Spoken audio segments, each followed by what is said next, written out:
Hey team, let's talk about shoes.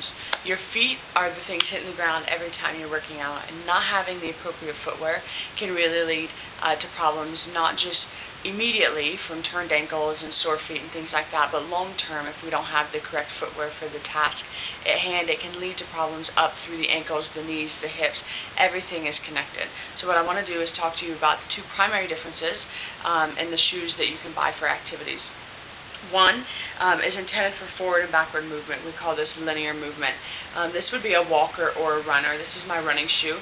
You'll notice that it bends very easily this way because this is the way that a runner is intended to go.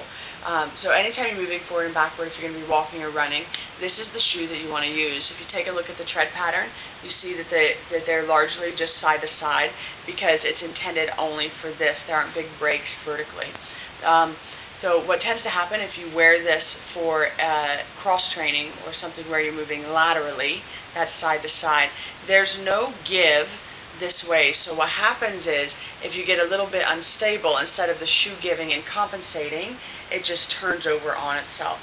So the solution to that is a cross-trainer. This would be my cross-trainer.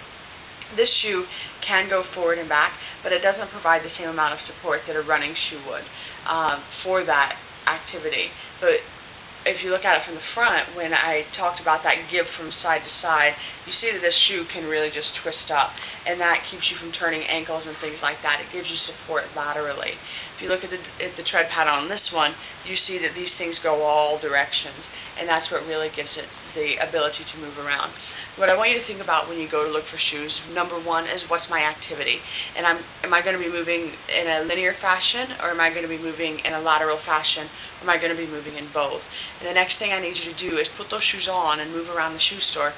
Andy, my husband, laughs at me because I put shoes on and I'm jumping and moving around and dancing and doing things like that because I want to make sure they feel good for the activity that I want to accomplish in them.